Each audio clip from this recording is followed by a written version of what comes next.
Chapter 19, Elf Tales. So, all in all, not one of Ron's better birthdays, said Fred. It was evening. The hospital wing was quiet. The windows curtained, the lamps lit. Ron's was the only occupied bed. Harry, Hermione, and Ginny were sitting around him. They had spent all day waiting outside the double doors, trying to see inside whenever somebody went in or out. Madame Pomfrey had only let them enter at 8 o'clock. Fred and George had arrived at 10 past.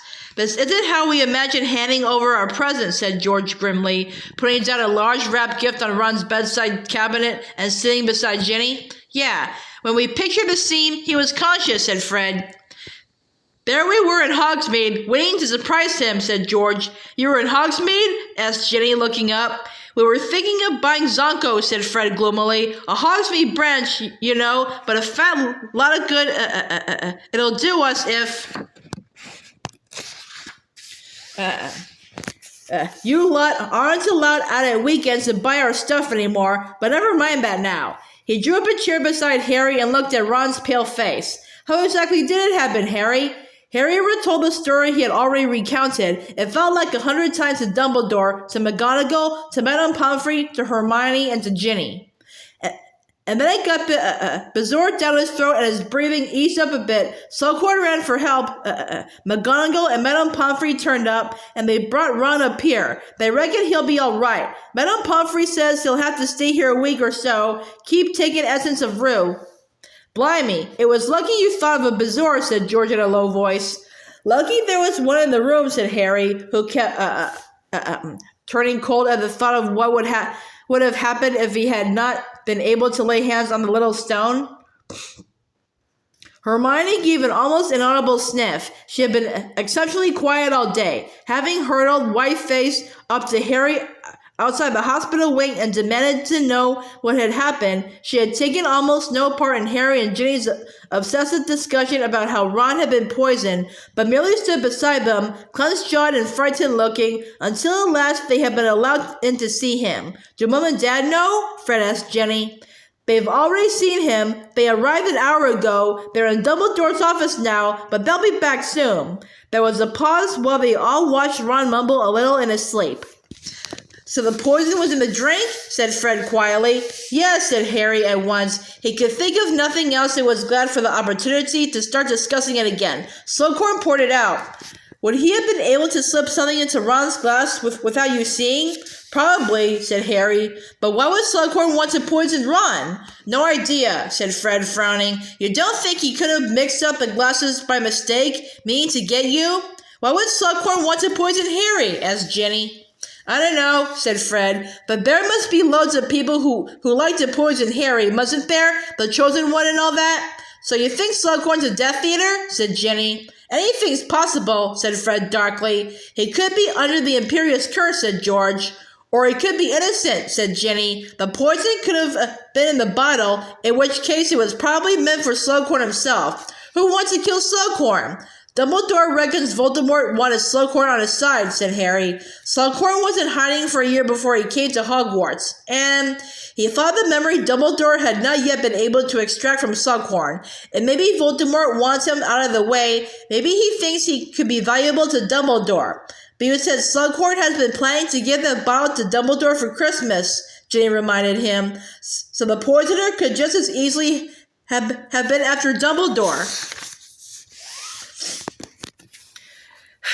The poisoner didn't know Slughorn very well, said Hermione, speaking for the first time in hours and sounding as though she had a bad head cold.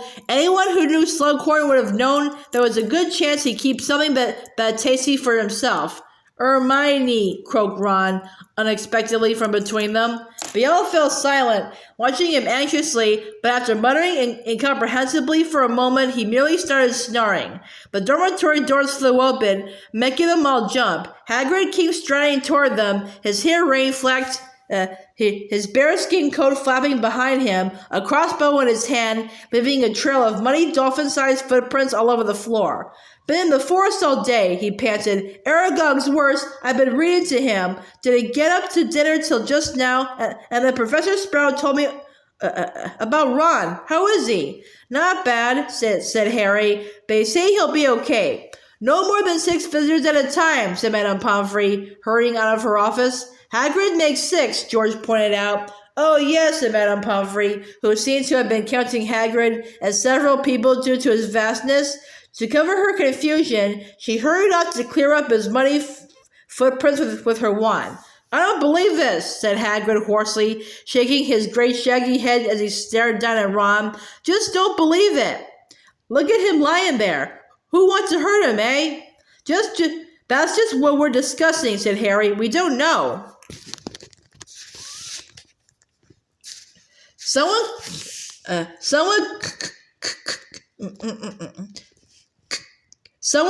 couldn't have a grudge against the Gryffindor Quidditch team, could they? Said Hagrid anxiously. First Katie, now Ron. I can't see anyone trying to bump off a Quidditch team, said George.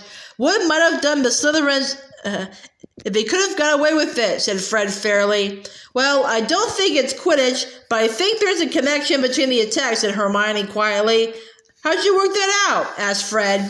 Well, for one thing, they both ought to have been fatal and weren't, although that was pure luck. And for another, neither the poison nor the necklace seems to have reached the person who was supposed to be killed. Of course, she added broodingly, that makes the person behind us even more dangerous in a way, because they don't seem to care how many people they finish off before they actually reach their victim.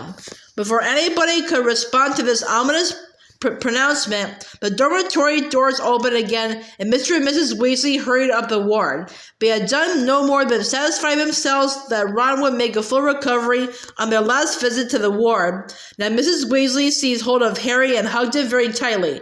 Dumbledore's told us how you saved him with a bazaar, she sobbed. Oh, Harry, what can we say? You saved Ginny, you saved Arthur, now you saved Ron. Don't be, I didn't, muttered Harry awkwardly. Half her family does seem to owe you their lives. Now I stop and think about it, Mr. Weasley said in a constricted voice. Well, all I can say is that it was a lucky day for the Weasleys when Ron decided to sit in your compartment on the Hogwarts Express, Harry. Harry could not think of any reply to this and was almost glad when Madame Pomfrey reminded them that there were only supposed to be 6 visitors around Ron's bed. He and Hermione rose at once to leave, and Hagrid decided to go with them, leaving Ron with his family. It's terrible, growled Hagrid into his beard, as the 3 of them walked back along the corridor to the marble staircase. All this new security, and kids are still getting hurt. Dumbledore's worried sick. He don't say much, but I can tell. Has he got any ideas, Hagrid? Asked Hermione desperately. I expect he's got hundreds of ideas, brain like his, said Hagrid, but he doesn't know who sent that necklace nor put poison in that wine. Or they'd have been caught, wouldn't they? What worries me, said Hagrid, lowering his voice and glancing over his shoulder. Harry, for good measure, checked the ceiling for peeves, as how long Hogwarts can stay open if kids are being attacked.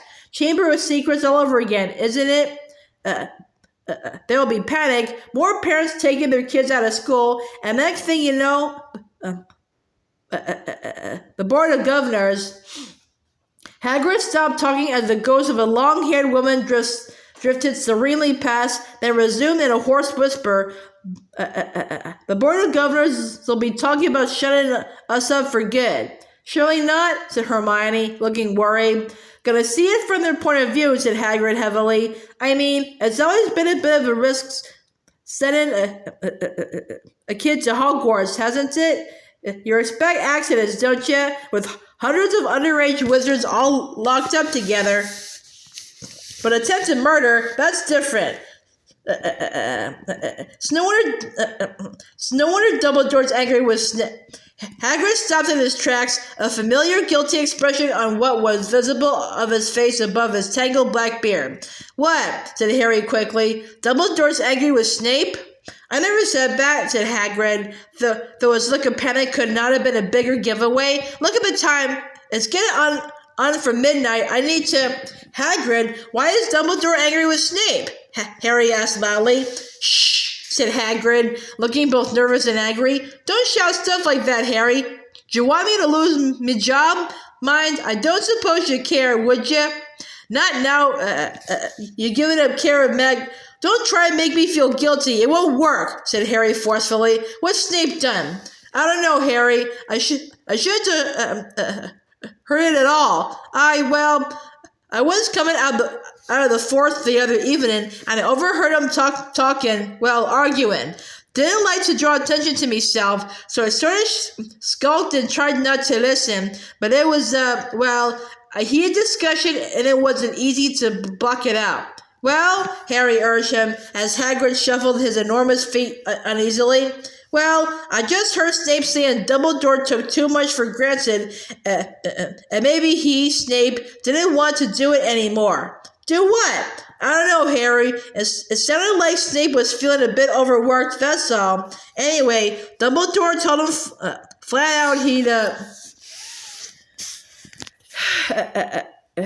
agreed to do it, and that was all there was to it. Pretty firm with him. And then he said something about Snape making investigations in his house in Slytherin. Well, there's nothing strange about that, Hagrid added hastily, as Harry and Hermione exchanged looks full of meaning.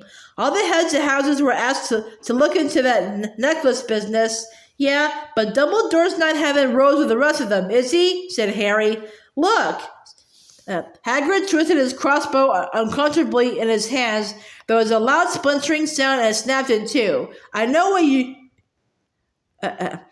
you're like about Snape, Harry, and I don't want you to go reading more into this than there is. Look out, said Hermione tersely. They turned just in time to see the shadow of Argus Filch looming over the wall behind them before the man himself turned the corner. Hunchbacked, his jowls a quiver. Oh-ho, he wheezed. Out of bed so late. This'll mean detention. No, I won't, Filch, said Hagrid shortly. They're with me, aren't they? And what difference does that make? Asked Filch obnoxiously. I'm a ready teacher, aren't I? You sneaking squib, said Hagrid, firing up at once. There was a nasty hissing noise as Filch swelled with fury. Mrs. Norris had arrived unseen and was twisting herself sinuously around Filch's skinny ankles. Get going, said Hagrid out of the corner of his mouth. Harry did not need telling twice. He and Hermione both hurried off. Hagrid's and Filch's raised voices echoed behind them as they ran. They passed Peeves near the turning into Gryffindor Tower, but he was streaking happily toward the source of the yelling, cackling and calling. When there's strife and when there's trouble, call on Peevesy, he'll make double. The fat lady was snoozing and not pleased to be woken, but swung forward grumpily to allow them to clamber into the mercifully peaceful and empty common room. It did not seem that people knew about Ron yet. Harry was very relieved. He had been interrogated enough that day. Hermione bade him good night and set out for the girls' dormitory. Harry, however, remained behind, taking a seat beside the fire and looking down into the dying embers. So Dumbledore had argued with Snape. In spite of all he had told Harry, in spite of his insistence that he trusted Snape completely, he had lost his temper with him. He did not think that Snape had tried hard enough to investigate the Slytherins, or perhaps to investigate a single Slytherin. Malfoy? Was it because Dumbledore did not want Harry to do anything foolish, to take matters into his own hands, that he had pretended there was nothing in Harry's suspicions? That seemed likely. It might even be that Dumbledore did not want anything to distract Harry from their lessons, or from procuring that memory from Slughorn. Perhaps Dumbledore did not think it right to confide suspicions about his staff to 16-year-olds. There you are, Potter. Harry jumped to his feet in shock.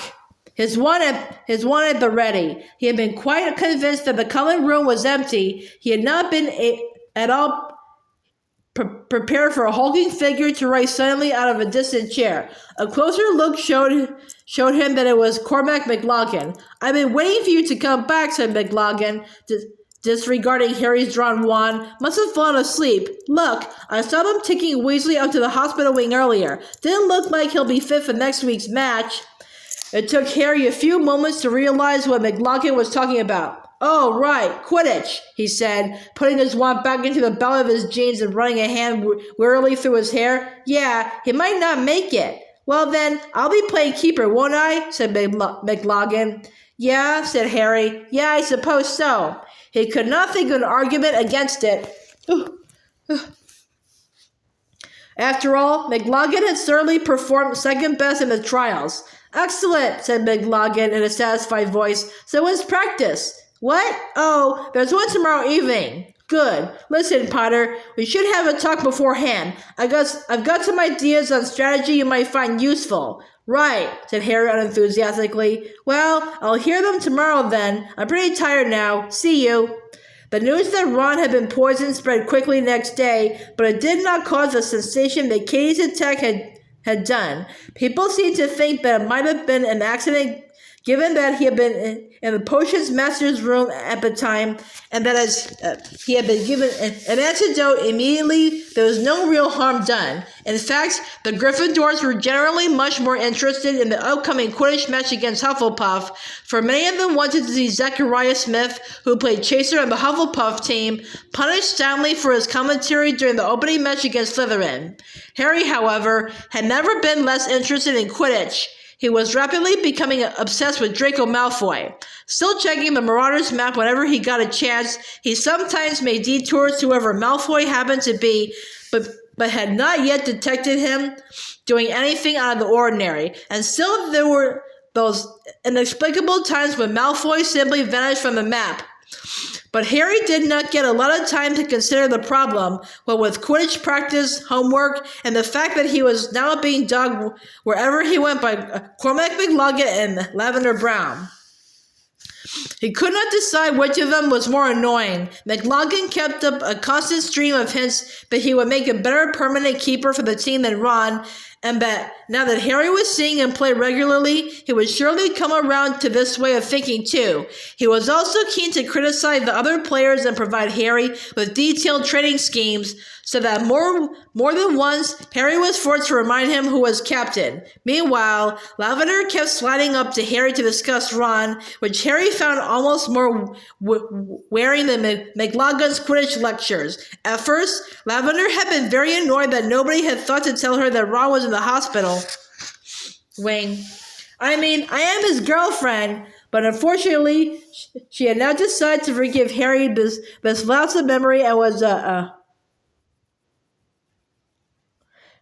keen to have lots of in-depth chats with him about Ron's feelings, a most uncomfortable experience that Harry would have happily forgone. Look, why don't you talk to Ron about all this? Harry asked, after a particularly long interrogation from Lavender that took in everything from precisely what Ron had said about her new dress robe to whether or not Harry thought that Ron considered his relationship with Lavender to be serious.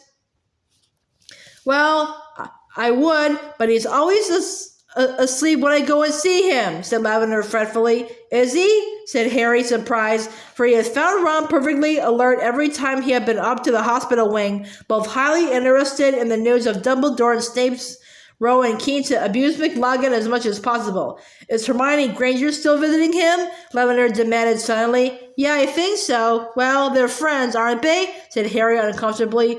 Friends don't make me laugh, said Lavender scornfully. She didn't talk to him for weeks after he started going out with me, but I suppose she wants to make up with him now he's all interesting.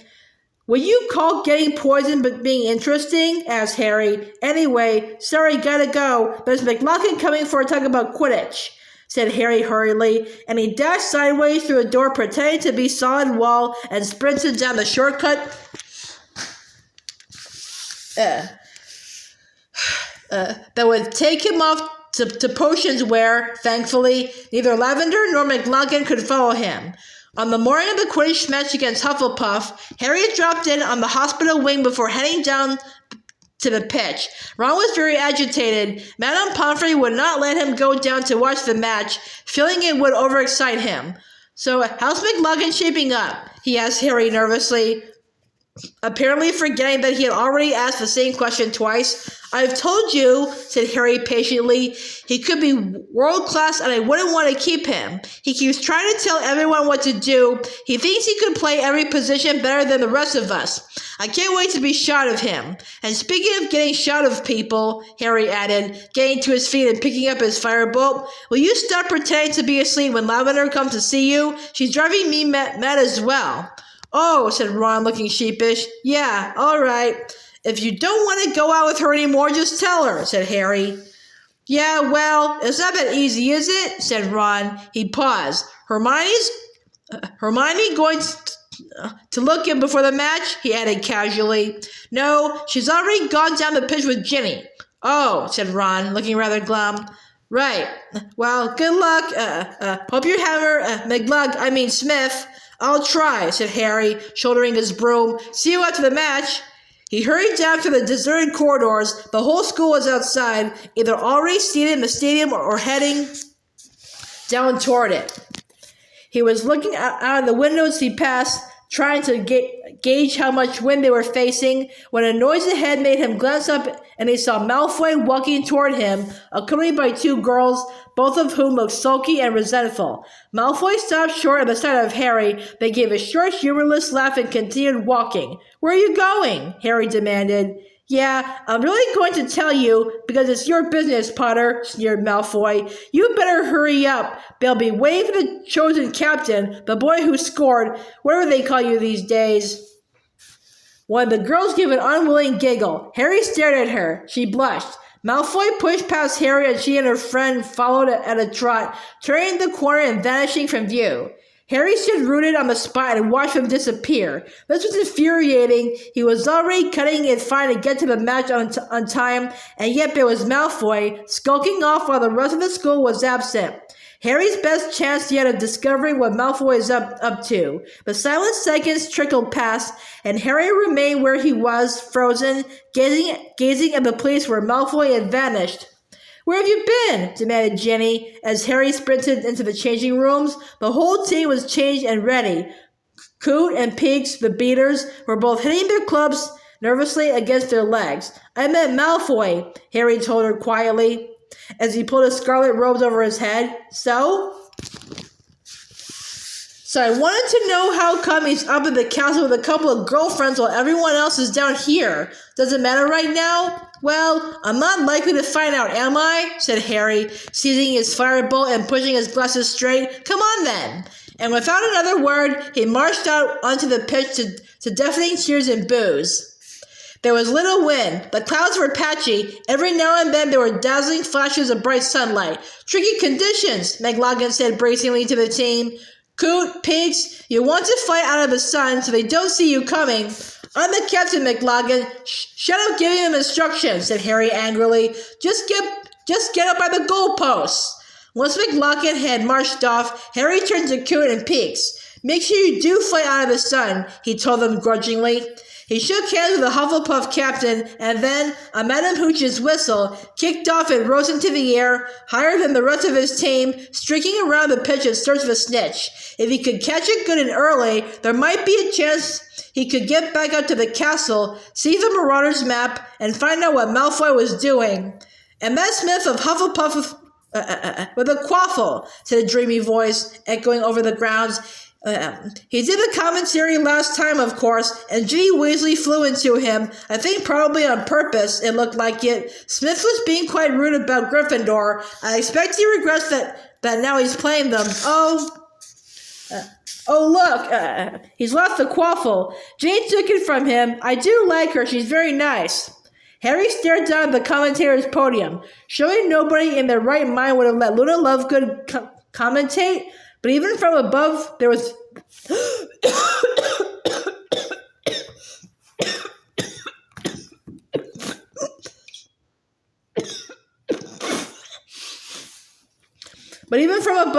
no mistaking that long, dirty blonde hair, nor the necklace of butterbeer corks. Beside Luna, Professor McGonagall was looking slightly uncomfortable, as though she was indeed having second thoughts about this appointment. But now that big Hufflepuff player's got the quaffle from her, I can't remember his name, and something like Bibble, no, Buggins.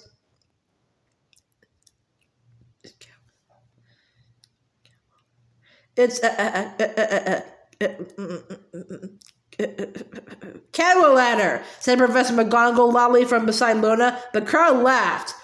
Harry stared around for the snitch. There was no sign of it. Moments later, Cadwell Ladder scored. McLagan had been shouting criticism at Ginny for allowing the quaffle out of her possession, with the result that he had not noticed the large red ball soaring past his right ear.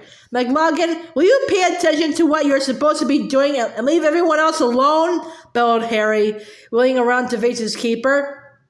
You're not setting a great example, McLagan shouted back, red-faced and furious. And Harry Potter's now having an argument with his keeper, said Luna serenely, while both Hufflepuffs and Slytherins below in the crowd cheered and jeered. I don't think that'll help him find the snitch, but maybe it's a clever ruse. Swearing angrily, Harry spun around and set off around the pitch again, scanning the skies for some sign of a tiny winged golden ball. Ginny and Demelza scored a goal apiece, giving the red and gold-clad supporters below something to cheer about. Then Cadwell Ladder scored again, making things level, but Luna did not seem to have noticed. She appeared singularly uninterested in such mundane things as the score, and kept attempting to draw the crowd's attention to such things as interestingly shaped clouds and the possibility that Zechariah Smith, who had so far failed to maintain possession of the quaffle for longer than a minute, was suffering from something called loser's lurgy. 7:40 to Hufflepuff, barked Professor McGonagall into Luna's megaphone. Is it already? Said Luna vaguely. Oh, look, the Gryffindor keepers got hold of one of the beaters' bats. Harry spun around in midair. Sure enough, McLagan, for reasons best known to himself, had pulled Peach's bat from him and appeared to be demonstrating how to hit a bludgeon toward an oncoming Cadwell Ladder. Will you give him back his bat and get back to the goalposts? Roared Harry, pouncing toward McLagan just as McLagan took a ferocious swipe at the bludgeon and mishit it. A blinding, sickening pain, a flash of light, distant screams, and the sensation of falling down a long tunnel. And the next thing Harry knew, he was lying in a remarkably warm and comfortable bed and looking up at a lamp that was throwing a circle of golden light onto a shadowy ceiling. He raised his head awkwardly. There on his left was a familiar-looking, freckly, red-haired person. Nice of you to drop in, said Ron, grinning. Harry blinked and looked around. Of course, he was in the hospital wing. The sky outside was indigo streaked with crimson. The match must have finished hours ago, as had any hope of cornering Malfoy. Harry's head felt strangely heavy. He raised a hand and felt a stiff turban of bandages. What happened? Cracked skull, said Madame Pomfrey, bustling up and pushing him back against his pillows. Nothing to worry about. I mended it at once, but I'm keeping you an overnight. You shouldn't overexert yourself for a few hours. I don't want to see her overnight, said Harry angrily, staying up and throwing back his covers. I want to find McLagan and kill him. I'm afraid that would come under the heading of overexertion, said Madame Pomfrey, pushing him firmly back onto the bed and raising her wand in a threatening manner. You will stay here until I discharge you, Potter, or shall I call the headmaster? She bustled back into her office, and Harry sank back into his pillows, fuming. Do you know how much we lost by? He asked Ron through clenched teeth. Well, yeah, I do, said Ron apologetically. Final score was 320 to 60. Brilliant, said Harry savagely. Really brilliant. When I get hold of McLagan, you don't want to get hold of him. He's the size of a troll, said Ron unreasonably. Personally, I think there's a lot to be said for hexing him with that toenail thing of the prince's. Anyway, the rest of the team might have dealt with him before you get out of here. They're not happy. There was a note of badly suppressed glee in Ron's voice. Harry could tell he was nothing short of thrilled that McLagan had messed up so badly. Harry lay there, staring at the patch of light on the ceiling, his recently mended skull not hurting precisely, but feeling slightly tender underneath all the bandaging. I could hear the match commentary from here, said Ron, his voice now shaking with laughter. I hope Luna always commentates from now on. Loser's lurgy. But Harry was still too angry to see much humor in the situation, and after a while, Ron's snorts subsided.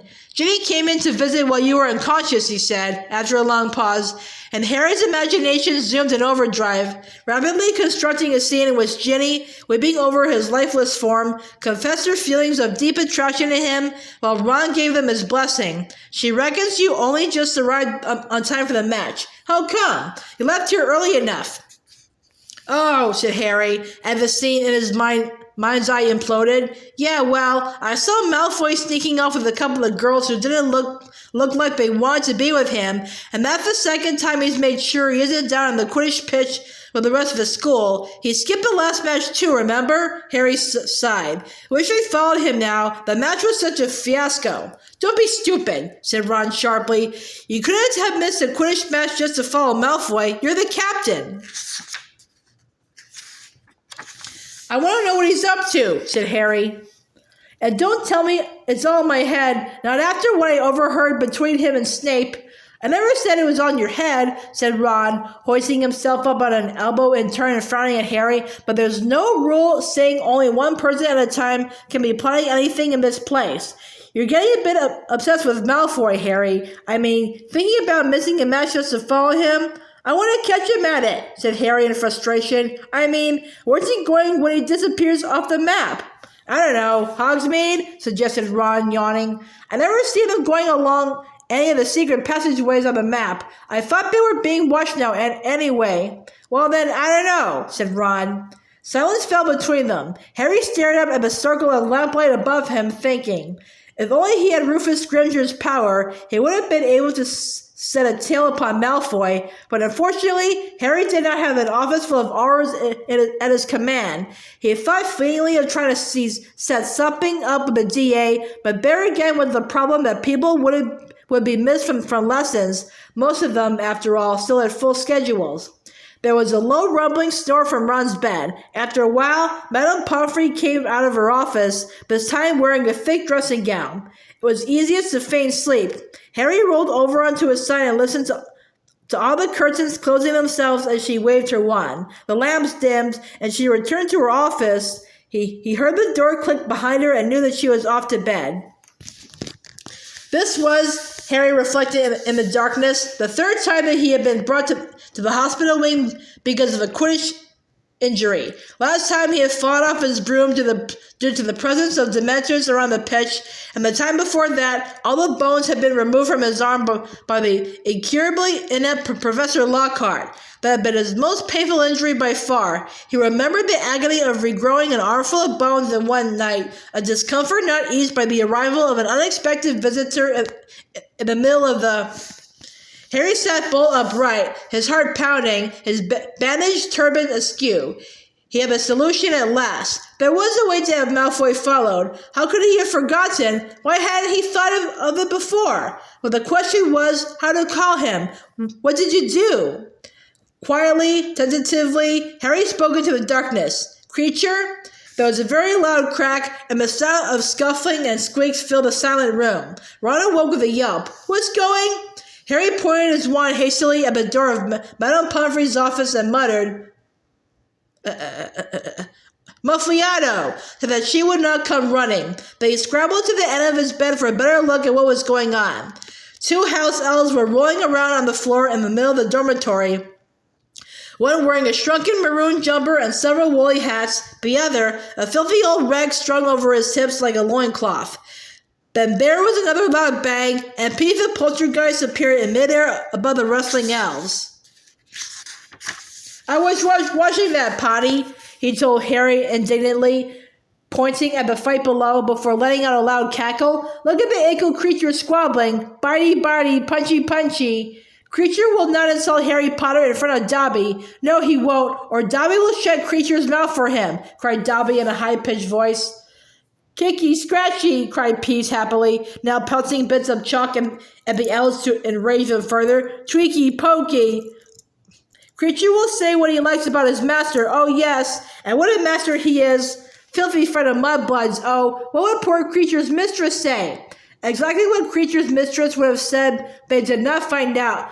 For at that moment, Dobby sank his knobbly little fist into Creature's mouth and knocked out half of his teeth. Harry and Ron both leapt out of their beds and wrenched the two elves apart, but they continued to try and kick and punch each other, egged on by Peeves, who swooped around the lamp squealing, "Stick your fingers up his nosy, draw his cork and pull his earsies."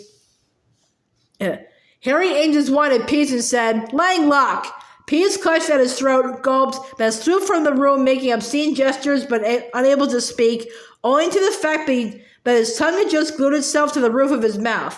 "Nice one," said Ron appreciatively, lifting Dobby into the air so that his flailing limbs no longer made contact with Creature. "That was another Prince hex, wasn't it?" "Yeah," said Harry, twisting Creature's wizened arm into a half Nelson. "Right, I'm forbidding you to fight each other." "Well, Creature, you're forbidden to fight Dobby."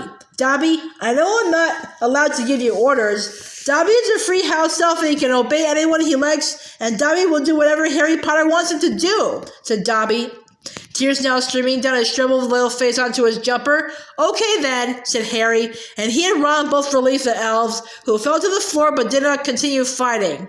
"Master called me?" crowed Creature, sinking into a bow even as he gave Harry a look that plainly wished him a painful death. "Yeah, I did," said Harry, glancing toward Madame Pomfrey's office door to check that the Muffliato spell was still working. There was no sign that she had heard any of the commotion. "I got a job for you."